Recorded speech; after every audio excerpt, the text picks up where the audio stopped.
Je viens bénir le nom du Seigneur aujourd'hui pour ses hauts faits, ses bienfaits dans ma vie. Pasteur, les mots me manquent, je ne sais même où commencer. Les mots me manquent comme il est dit dans Psaume 126, que lorsque l'Éternel ramenait les captifs de Sion, ils étaient comme ceux qui faisaient un rêve. Pasteur, je suis comme si j'étais dans un rêve. Pasteur, Jésus fait des miracles. En cette fin d'année, depuis quelques années, on va dire, j'ai commencé des travaux de construction de ma maison. Basta. J'ai décidé qu'en cette fin d'année, j'allais déménager. Mais basta. Ce que je vous dis, c'est que je suis arrivée à un point où je n'ai plus un seul rond. Mais les travaux ne sont pas encore finis. Le plombier a fini son travail la dernière fois. Il reste de l'argent à lui payer. L'électricien vient d'envoyer son dernier devis. Basta, le devis de l'électricien dépasse toutes mes économies réunies. Mais je proclamais toujours que j'allais déménager en cette fin d'année. Parce que, Pasteur, en proclamant, en fait, la réalité, c'est que je n'ai plus d'argent, je n'ai plus d'économie nécessaire pour pouvoir renouveler mon bail là où je suis. Donc, je suis obligée de déménager. Les conditions sont réunies pour que je déménage. Mais il reste l'essentiel. Basta, j'ai prié. Mais en ce mois de la louange, j'ai continué toujours par crier à Dieu et je lui ai toujours dit que je l'ai déjà loué par avance. Parce que je sais ce qu'il a déjà accompli. Maintenant, j'appelle à manifestation ce pourquoi j'ai loué. Basta. Aujourd'hui, dernier jour du mois de novembre, mon papa a répondu. J'ai tapé aux portes. J'ai demandé. Quand je dis que j'ai fait des travaux de construction, on me félicite. Ah, quand il s'agit de l'aide, tout le monde recule. Mais la parole de Dieu est restée fidèle. Papa est resté fidèle à sa parole lorsqu'il a dit que béni soit l'homme qui met sa confiance en lui. Basta. Même dans la sécheresse, moi je porte des feuilles vertes. Telle est la parole de l'Éternel pour moi. En ce jour, ce dernier jour, j'ai une connaissance dans la semaine à qui j'ai parlé de mes travaux et j'ai encore demandé de l'aide. Et la connaissance a dit qu'elle ira visiter le chantier aujourd'hui samedi à 10 heures. Parce que j'ai fait les calculs. Aujourd'hui samedi, je dois aller en évangélisation. Mais j'ai déclaré, j'ai dit à papa que j'irai en évangélisation. Peut-être même si c'est sur le terrain que la personne m'appelait, je pourrais partir. J'ai pu faire mon évangélisation terminée avant que la personne ne m'appelle. J'ai filé pour rencontrer la personne sur la route. Mais arrivée, elle me dit qu'elle ne pourra plus aller parce que elle doit retourner, elle doit aller au boulot parce qu'on l'attend. Mais elle m'a tendu une enveloppe. Basta. De presque 0 francs. Aujourd'hui, on m'a tendu une enveloppe de 1 million de francs. Basta. Je dis 1 million de francs. De 0, en me tournant les pouces, aujourd'hui, je déclare haut et fort. Moi, je déménage. J'ai déjà déménagé. J'ai changé d'adresse. Basta. Qui peut faire ça si ce n'est pas Jésus? Basta. Ce n'est pas roi qui est là. Ce n'est pas roi qui est là. Pasteur Marius, je viens bénir le Seigneur pour votre vie. Je bénis le Seigneur pour la vie de maman Kafui. Merci pour le berger que vous êtes pour nous à ICC, à Dido Gomi. Je bénis le Seigneur pour le père de la maison ICC Togo, le pasteur Herman Féa. Parce que je me suis connectée à sa parole qu'il a déclarée durant la vidéo de témoignage des 10 ans de ICC Togo. Il a dit que le Dieu de ICC ne laisse jamais ses enfants dos au mur. Papa l'a prouvé. Et par mon message, par mon témoignage ce soir, je viens dire à quelqu'un, je viens dire à un frère, à une sœur, ne désespère pas. Tant que papa a proclamé, il a dit sur ta vie, il a dit qu'il veille sur sa parole pour l'accomplir. Il l'accomplira certainement. Pasteur, demeurez béni. Je viens témoigner de la grandeur de Dieu dans ma vie. de la fidélité de Dieu qu'il m'a prouvé et qu'il m'a montré. Il me l'a démontré. Enfin, je puisse dire haut et fort que mon Dieu est fidèle et il le sera davantage. Mon témoignage, c'est ceci. J'étais au boulot le mardi, dans l'après-midi. Un frère de l'église, que je connais très bien, m'a appelé par téléphone et puis me demandait de lui envoyer une copie de ma carte d'identité.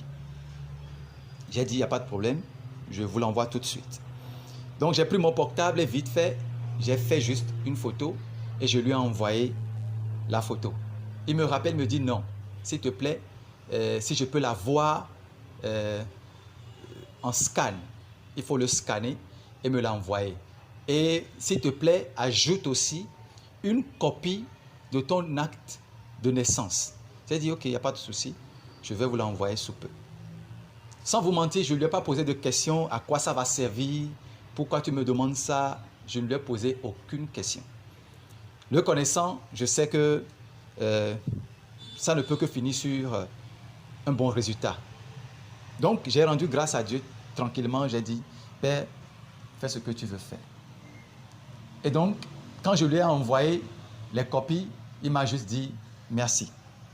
Et je lui ai dit, c'est plutôt à moi de te dire merci, parce que c'est toi qui me l'as demandé, je ne sais pas à quoi ça va servir, mais je te dis merci quand même. Et sur ça, on s'est tué, silence tableau, jusqu'au lendemain, le mercredi. Le lendemain, je ne lui ai pas écrit, je ne lui ai pas demandé, bon, mon frère, qu'en est-il des documents que tu m'as demandé? Rien. Et dans l'après-midi encore, le même frère me rappelle et me demande, s'il te plaît, tu seras à la prière de ce soir, c'est-à-dire le mercredi de ce soir. J'ai dit oui, j'y serai. Et il a dit ok, donc on se voit à l'église alors. J'ai dit il n'y a pas de problème, on se voit tout de suite. Et sur ça, on a encore accroché. Bon, je ne m'attendais pas à quelque chose de si grand de sa part, mais je m'attendais juste à une discussion. J'ai fait un dépôt pour toi ici, on t'appellera. C'est ce que j'ai pensé. Franchement parlant, c'est ce que j'ai pensé. Et à la fin de la prière, on se voit et puis il me dit de venir et je le suis.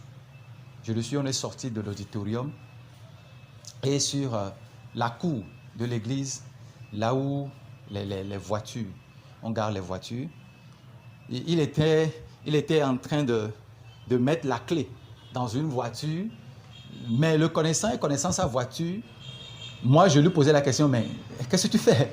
Tu as changé de voiture ou bien tu te trompes de voiture?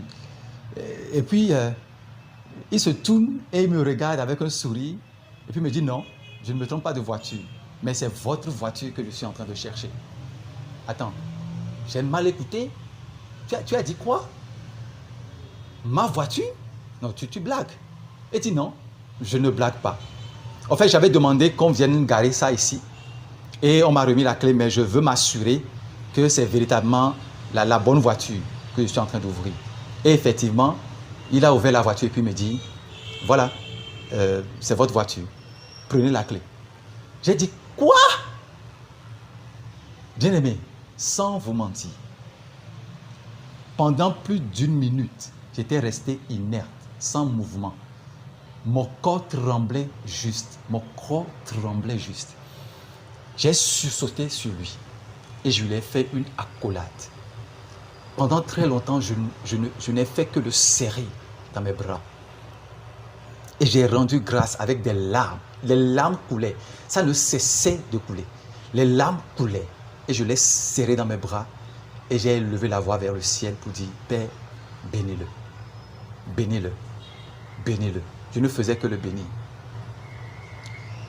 Et quand on s'est relâché, je reprenais mon esprit et puis il me tendait la clé et dit, oui, effectivement, c'est votre voiture. Et il y a tous les papiers dedans, vous pouvez vérifier. Il y a vos noms qui sont mentionnés dessus. Et ils sont les papiers, effectivement, mes noms, mon nom sont sur les papiers. Et je lui disais encore merci. Et puis il me dit non, en réalité, que ce n'est pas lui, qui m'offre la voiture.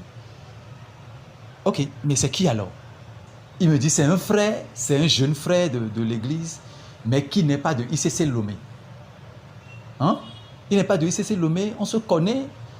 Il dit, qui ne sait pas, qui ne sait pas si on se connaît, mais que juste, il a ressenti, depuis l'année passée, de me faire ce don, de faire cette semence dans ma vie. Une semence de voiture dans ma vie. Et que finalement, il a obéi, et voici la voiture qui est là. Mais que ce frère a décidé de ne rien me dire sur lui, qu'il préfère garder l'anonymat et qu'il va respecter ce qu'il lui a donné comme consigne. Il ne veut pas me donner de détails. J'ai dit, en tout cas, ce n'est pas vraiment important de le connaître, mais Dieu le connaît. Et Dieu va le bénir. C'est sur cette note que mon frère m'a laissé les clés de voiture dans les mains. Je suis venu à l'église à moto. Moto Haoudou Dam. J'étais venu à l'église avec ça. Et j'ai toujours roulé sur ça. Avec ma famille, mon épouse et mes 2 enfants. On venait tous ensemble à l'église à Huntigome. Mais à cause du nombre important qu'on était sur la moto, mon enfant aîné, je le prends souvent devant moi et son petit frère, sa maman le tient entre les mains et ils sont derrière moi. Mais je vous assure qu'à la fin des cultes, lorsqu'on rentrait, des fois, mon enfant aîné qui est devant somnole et elle balance la tête par-ci et par-là et je me dois donc de le prendre contre moi avec une main et de conduire avec une main calmement jusqu'à ce qu'on rentre à la maison. Et franchement, vous parlant, je n'ai jamais élevé la voix pour demander à Dieu de m'offrir une voiture. Moi, je demandais seulement à Dieu de changer notre condition de vie. C'est seulement ce que je demandais, de changer notre condition de vie. Mais comment il va le faire, je n'avais aucune idée. Voici un grand témoignage que Dieu vient de faire dans ma vie. Et je me dis, enfin, moi aussi, j'ai un témoignage à donner. Et je me dis que ce n'est que le premier mois, le tout premier mois de 12 mois de louange que nous allons vivre. Et le tout premier mois se termine sur cette note de témoignage. Je me demande qu'en sera-t-il des 11 mois restants. Waouh! Waouh! Je vais vivre de grandes choses. Pasteur, je viens tout simplement bénir le nom du Seigneur pour votre vie. Pour les paroles de bénédiction qui ne cessent de monter, qui ne cessent de sortir dans votre bouche et qui portent des fruits dans nos vies. Que Dieu vous bénisse abondamment et que votre onction s'augmente et aille de gloire en gloire. Voici donc, frères et sœurs, le témoignage que j'ai vécu à chaud pendant cette semaine. En rentrant même, je tremblais sur la moto, je m'assurais juste de conduire calmement et de pouvoir rentrer sain et sauf. Parce que ça me dépassait, les larmes ne cessaient de couler. Que le nom de notre Seigneur soit béni. Shalom et que Dieu vous bénisse. Amen. Je viens témoigner. Bonsoir famille ICC, bonsoir pasteur. Demeurons bénis au nom de Jésus. J'aimerais partager ce témoignage pour rendre la gloire au Seigneur qui m'a fait plusieurs cadeaux en ce mois de la louange et a pourvu à mes besoins ainsi que ceux de mon fils. Je ne suis pas né en novembre, mais j'ai été touché par la grâce de Dieu à travers la parole relâchée par son serviteur.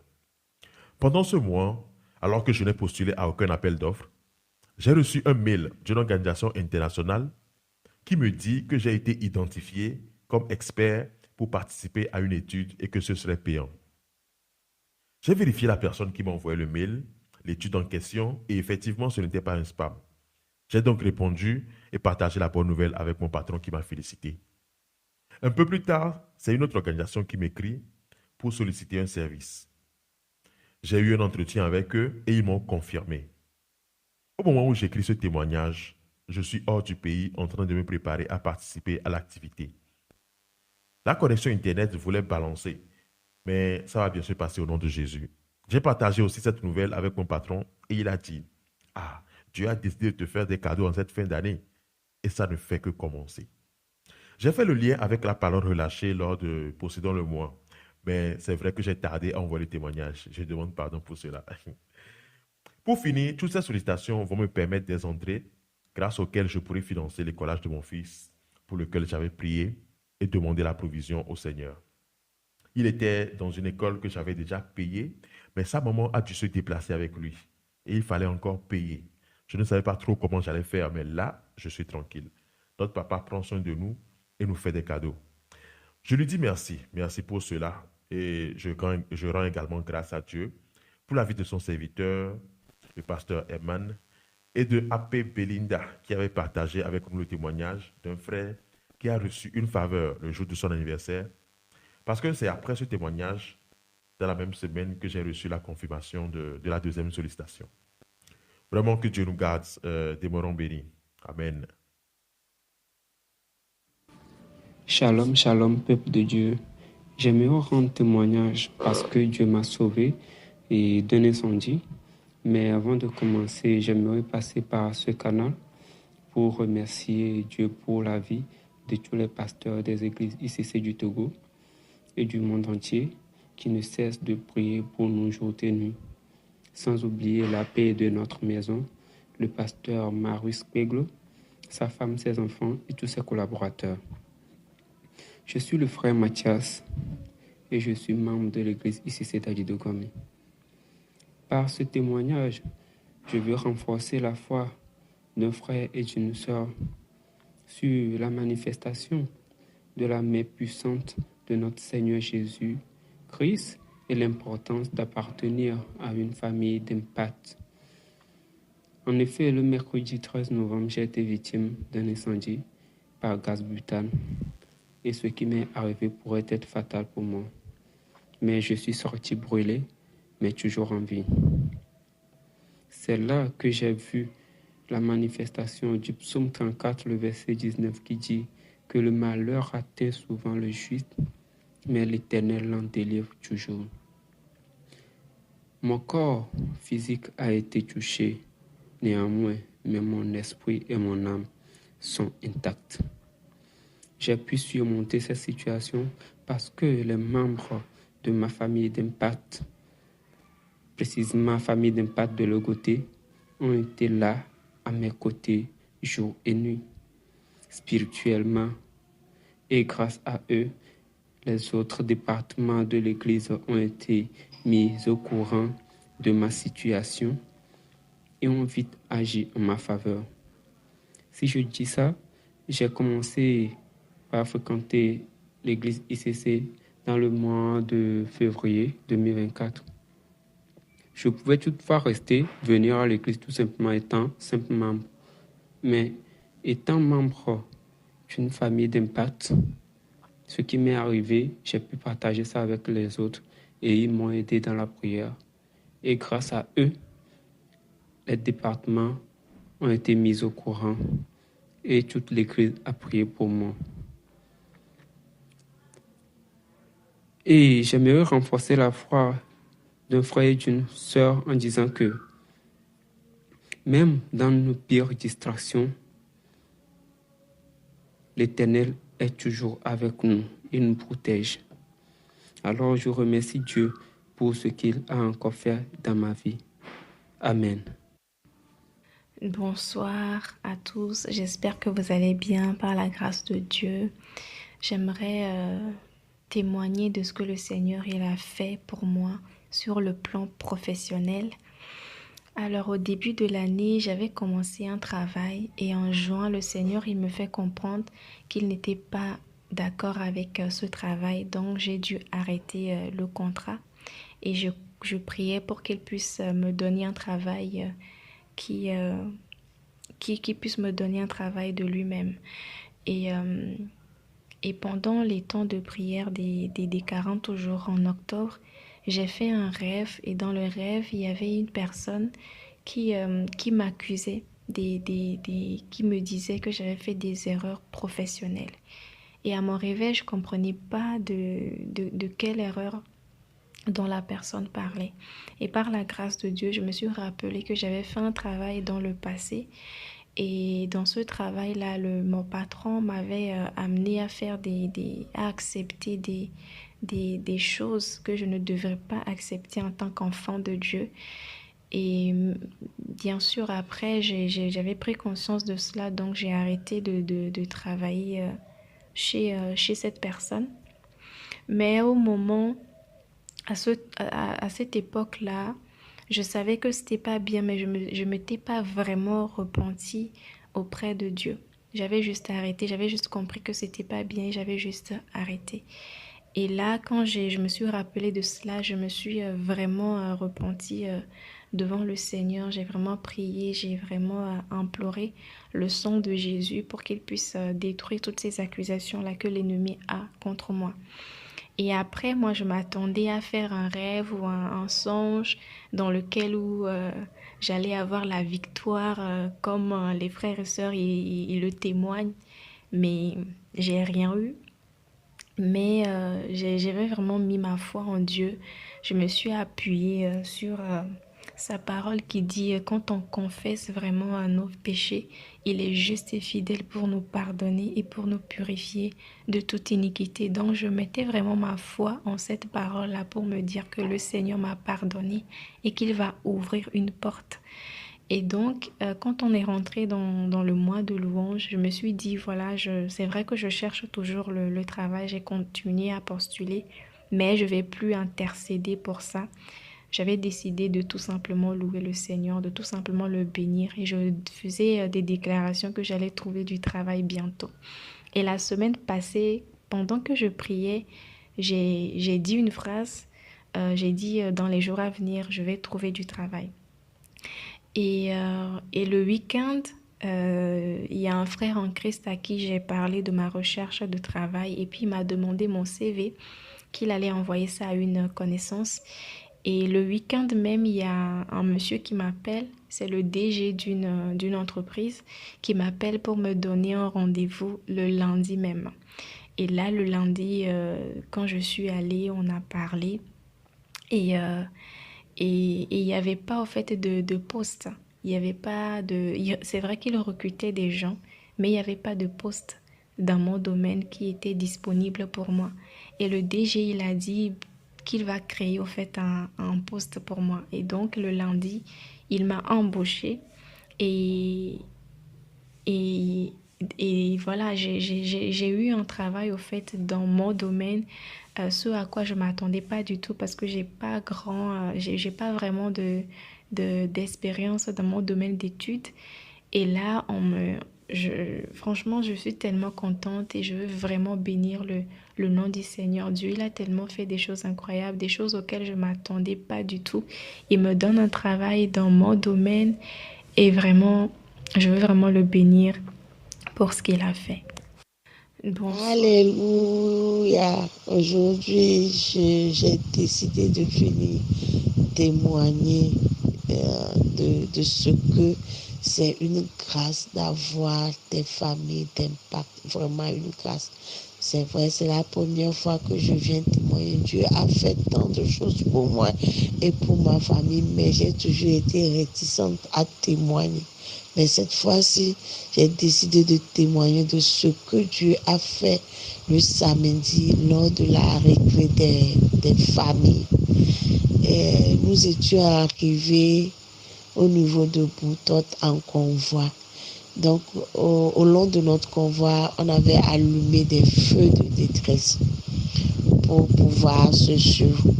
Et quand nous sommes arrivés sur le site, j'ai oublié d'éteindre mes feux de détresse. J'ai oublié de les éteindre. Et nous sommes allés en bonne ambiance, on a fêté et tout. Aux alentours de 18h30, on a décidé, le moment où le barbecue, je dirais même presque 19h, et on a décidé de rentrer avec les enfants. Et dès que nous sommes sortis pour arriver sur le parking, c'est ma fille qui a remarqué que mes feux de détresse étaient allumés. Et elle a crié, dit, maman, tu as oublié d'éteindre tes feux de détresse. Et j'ai crié, j'ai dit, Seigneur, alors aujourd'hui ça serait chaud. Comment nous allons faire pour rentrer? Et on a marché, on est arrivé. Je suis rentrée dans la voiture, j'ai essayé de démarrer. Effectivement, la voiture a refusé. J'ai dit, la batterie est partie. Du coup, j'ai ouvert mon capot. Donc, quand j'ai ouvert le capot, il y avait d'autres voitures qui étaient en train de partir. Et vraiment, j'ai mal parce que je n'ai pas pu demander le nom d'une des voitures. Parce que le monsieur, vraiment, cette famille a été tellement formidable. Il était dans la queue, mais il a garé. Il est d'abord sorti de la voiture. Il dit, madame, ta voiture, elle dit, j'ai oublié d'éteindre mes feux de détresse et je crois que ma batterie est partie. Donc, il est sorti de la voiture, aller chercher de l'aide, tout en bloquant tout le monde qui était derrière lui. Et après, on a dû le chercher. J'étais allée demander à madame, à sa femme qui était dans la voiture, de voir si elle pouvait déplacer sa voiture. Et du coup, il est revenu et il a mis sa voiture de côté. Il a serré sa voiture de côté. Il est sorti de la voiture. Il était tellement préoccupé, cherchant une solution, à voir comment m'aider pour qu'on puisse démarrer la voiture. Du coup, il y avait deux autres monsieur qui passaient, qui étaient également des ICC, qui allaient vers leur voiture. Donc, il a essayé de leur expliquer en leur disant que ma batterie est partie, que si on pouvait trouver une batterie pour juste que je puisse démarrer. Et que lui, à son niveau, il ne pouvait pas, il n'a pas les outils nécessaires pour pouvoir me prêter sa batterie. Ou si on pouvait trouver un câble. Et Dieu faisant grâce, les miracles de Dieu, il y avait un frère qui faisait partie, qui dit qu'il a le câble dans sa voiture. Maintenant, il faudrait trouver la batterie pour connecter. Et il est allé chercher le câble dans sa voiture. Ils étaient deux. Ils sont allés chercher le câble dans la voiture. Ils sont revenus. Le premier monsieur qui m'a secouru, il a ramené sa voiture vers la mienne et ils ont connecté ma batterie et la batterie du monsieur et j'ai pu démarrer ma voiture et elle a pris, ma voiture a démarré. Et vraiment, je tenais vraiment à rendre ce témoignage parce qu'il faut être une famille pour vraiment faire ce geste-là envers une personne que tu ne connais pas, que tu n'as jamais vue. Mais le fait que nous soyons une famille, que nous ayons des familles d'impact, cela a permis que ces frères, en passant, ou ce frère qui était dans la voiture, de voir une soeur et s'inquiéter. Il était tellement inquiet qu'il a oublié même qu'il était avec sa famille dans la voiture. Et il y a l'un d'entre eux qui a dit que aujourd'hui c'est une histoire de famille. On est venu fêter et que personne ne doit rentrer à la maison avec des larmes. Alors, il faudrait qu'on trouve une solution. Et vraiment, c'est une histoire de famille, en fait. C'est une histoire de famille. Ils se sont mobilisés. Toute une famille s'est mobilisée pour m'aider à démarrer ma voiture. Et il a dit, tu ne l'éteins plus, tu prends le devant, on est derrière toi, jusqu'à ce qu'on ne sorte truc quoi, de l'endroit où on était. Vraiment, je rends grâce. Je rends grâce pour la vie de ses frères et de cette famille, des frères qui se sont mobilisés pour m'aider à démarrer ma voiture le jour-là. Je rends véritablement gloire pour le prix que le pasteur Eman paie pour nous, pour que nous ayons des familles d'impact, que ces familles d'impact soient là. Et vraiment, c'est une histoire de famille. Merci, gloire à Dieu, gloire à Dieu, gloire à Dieu, gloire à Dieu. Alléluia. Bonjour, pasteur. Je viens véritablement rendre grâce à Dieu pour votre vie, pour le berger selon le cœur de Dieu que vous êtes pour nous. Pasteur, j'ai 2 gros témoignages et je ne sais même pas par où commencer. D'abord, je suis actuellement au Canada pour mes études, mais j'étais fidèle de ICC Lomé quand j'étais au pays. Et je viens rendre grâce à papa pour ce mois durant lequel j'ai vu sa bonté. Depuis quand je suivais Possédons le mois et j'écoutais les témoignages des autres, je me suis toujours demandé à quand mon témoignage. Et ce mois de novembre, le Seigneur a fait au-delà de mes espérances. Pasteur, d'abord, il faut que je vous explique ma situation. Depuis quelques mois, je cherchais à acheter une voiture, mais je n'avais pas trop les moyens. Mais malgré mes faibles moyens, pasteur, mon souhait ou ma prière, c'était d'acheter une voiture de luxe. À tel point que mon enseignante qui m'aidait dans les recherches disait que ce n'était pas dans mes moyens. Mais moi, je tenais à ma voiture de luxe. Et vous nous dites souvent que lorsque nous disons la voiture là est trop grosse, la maison là est trop, c'est par rapport à qui? Je me suis dit, je suis quand même la fille d'un grand Dieu à qui l'or et l'argent appartiennent, non? En début de ce mois, je sentais déjà que quelque chose arrivait. Et à Possédons le mois de novembre, quand vous prophétisiez, vous avez dit que certains quitteront des vélos pour des voitures. J'ai dit yes, ça c'est pour moi sans aucun doute. J'ai l'emban aux chapes parce que, pasteur, effectivement, j'étais à vélo. Après avoir suivi Possédons le mois, je suis allée à Montréal et j'ai vraiment galéré pour mon transport. Mais je répétais à la personne qui m'hébergeait qu'en décembre, à pareille heure, je serai dans ma voiture. Basta. Mi-novembre, on apprend qu'une dame vendait sa voiture à 7 000 $. Une voiture Audi utilitaire de luxe d'une valeur normale de 10 000 $.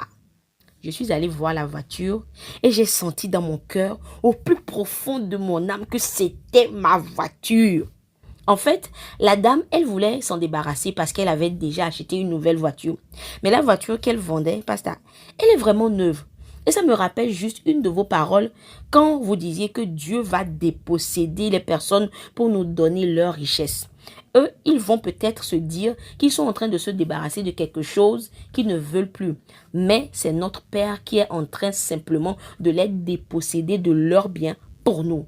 Et c'est vraiment ce qui m'est arrivé. Et je n'en reviens toujours pas, pasteur. Après avoir checké la voiture chez la dame, j'ai encore négocié un rabais de 700 $. Quand je donne le prix de la voiture aux gens, ils n'en reviennent pas parce que c'est quasiment impossible. Et pasteur, j'ai acheté et j'ai payé la voiture cash, s'il vous plaît. Pas à crédit comme c'est courant ici. Pour moi, c'est cash, pourvu par mon père lui-même. Quitter d'un vélo pour une voiture Audi utilitaire de luxe d'une valeur normale de 10 000 $ sur le marché, achetée à 6 300 $. C'est le doigt de Dieu, pasteur. Béni soit son saint nom. Mon second témoignage, pasteur, concerne mon départ de Lomé. Le jour de mon départ, je vous ai rencontré à l'aéroport. C'était le 20 août 2023. On a pris le même vol pour Paris. Mais à l'aéroport de Lomé, j'avais eu des soucis. Mon passeport ne passait pas parce que j'avais eu le visa la veille du départ. Je vous ai alors approché et je vous ai expliqué la situation. Vous aviez juste dit, ne t'inquiète pas, genre, c'est réglé quoi. Et par la grâce de Dieu, les gens de l'aéroport ont appelé l'ambassade de France un dimanche, je précise, qui a autorisé que je puisse prendre le vol et ensuite, ils ont également reçu l'accord de l'ambassade du Canada. Les choses s'enchaînaient seulement facilement et j'ai senti que Dieu lui-même est descendu pour régler mon cas. Actuellement, pasteur, j'étudie gratuitement, tout frais payés et il me donne même de la bourse pour me nourrir, me déplacer. Papa a tout géré, pasteur. Je ne sais quoi dire. Je vis juste la grâce de Dieu et je ne peux même pas la décrire. Je suis vraiment bénie d'appartenir à cette famille ICC que je ne lâcherai jamais par la grâce de Dieu. Demeurez bénis, pasteur. Joignez-vous à nous, en présentiel ou en ligne chaque 30 ou 31 du mois pour suivre les témoignages édifiants de nos bien-aimés dans une belle atmosphère de louange, de prière et d'adoration. Plus de détails dans la zone de description de la vidéo. Dans les Saintes Écritures, Dieu déclare que le Messie viendrait pour être le sauveur du monde. La vie de Jésus prouve qu'il est bien celui dont les prophètes avaient parlé. Ésaïe a prophétisé que la Vierge deviendrait enceinte et qu'elle enfanterait un fils. Des siècles plus tard, la naissance de Jésus accomplissait cette prophétie.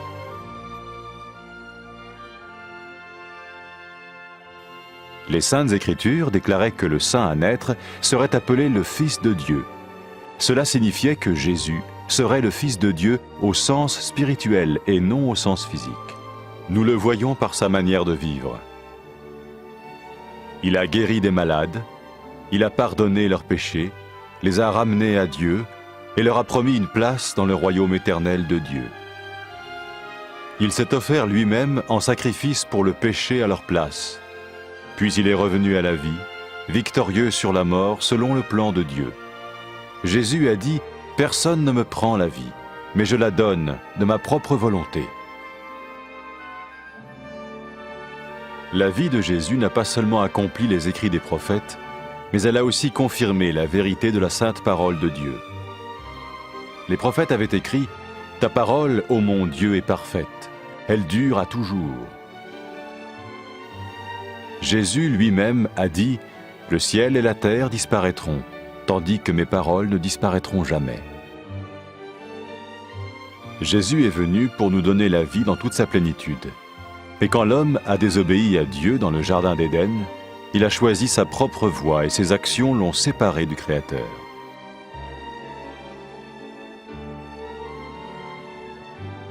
Les Saintes Écritures déclarent que tous sont péchés et que le salaire que paye le péché, c'est la mort. Il s'agit de la mort spirituelle, éternelle séparation d'avec Dieu. Mais tout comme Dieu a donné un bélier pour qu'il meure à la place du fils d'Abraham, ainsi il a envoyé Jésus, le Messie, mourir à notre place. Sa vie, sa mort et sa résurrection restaurent la relation entre Dieu et tous ceux qui mettent leur confiance en lui. Maintenant, non seulement Jésus pardonne les péchés de ceux qui le suivent, mais il les sauve aussi du jugement éternel de Dieu. Ils sont sûrs d'aller au paradis et de vivre avec lui pour toujours. C'est cette vie et cette liberté de la culpabilité et du pouvoir du péché que Jésus offre à chacun aujourd'hui. Cela ne veut pas dire suivre une religion, mais choisir d'avoir foi en Jésus qui dit « Je me tiens à la porte et je frappe. Si quelqu'un entend ma voix et ouvre la porte, j'entrerai chez lui. » Cela veut dire se tourner vers Dieu et croire que Jésus vient dans nos vies pardonner nos péchés et nous rendre tels qu'il veut que nous soyons. Il ne suffit pas d'approuver intellectuellement ce qu'il dit, ni de vivre une expérience émotionnelle. Nous le recevons par grâce, au moyen de la foi, par un acte de notre volonté. Lorsque quelqu'un est prêt à suivre Jésus le Messie, il peut lui parler par une simple prière. Vous sentez un soutien, vous sentez que votre vie n'est pas une vie normale. Vous sentez que vous êtes porté. C'est gratuit.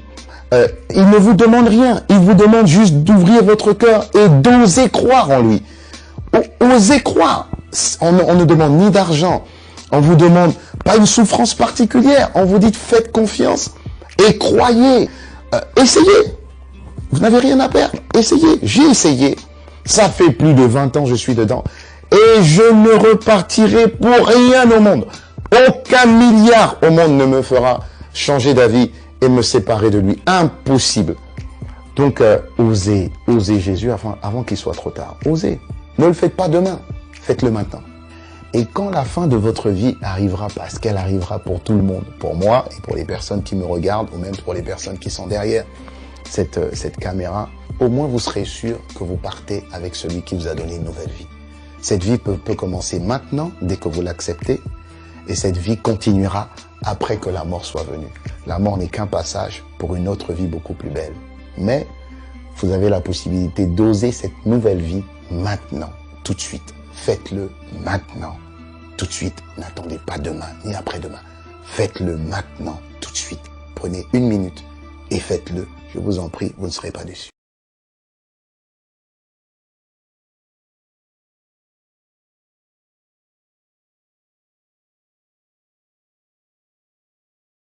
Après avoir écouté ce message, si vous avez décidé de donner votre vie au Seigneur Jésus-Christ, faites cette prière avec l'homme de Dieu. Mon Dieu, je viens devant toi, tel que je suis. Je confesse Jésus-Christ comme mon Sauveur et mon Seigneur.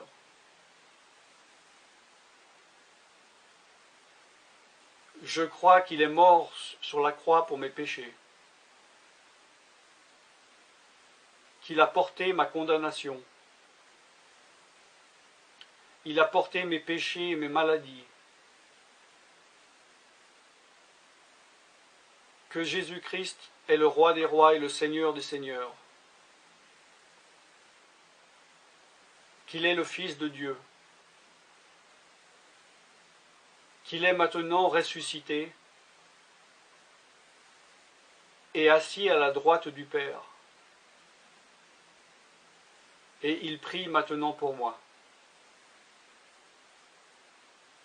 Je me suis détourné de mes péchés et je veux obéir à ta parole.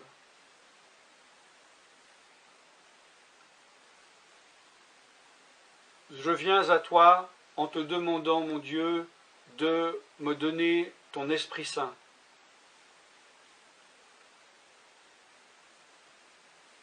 Remplis-moi de ton esprit, afin que tu ne sois plus à l'extérieur de moi, mais que tu viennes habiter en moi.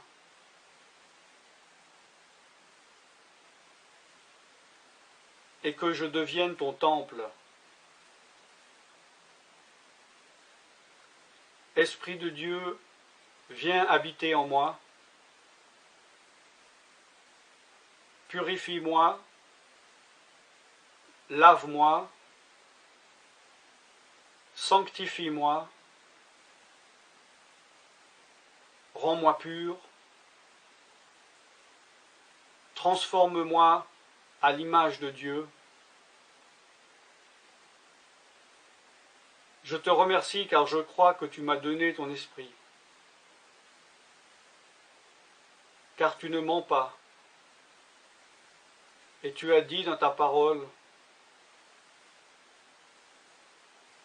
que tu donnes à celui qui te demande. Je fais cette prière au nom de Jésus-Christ. Amen.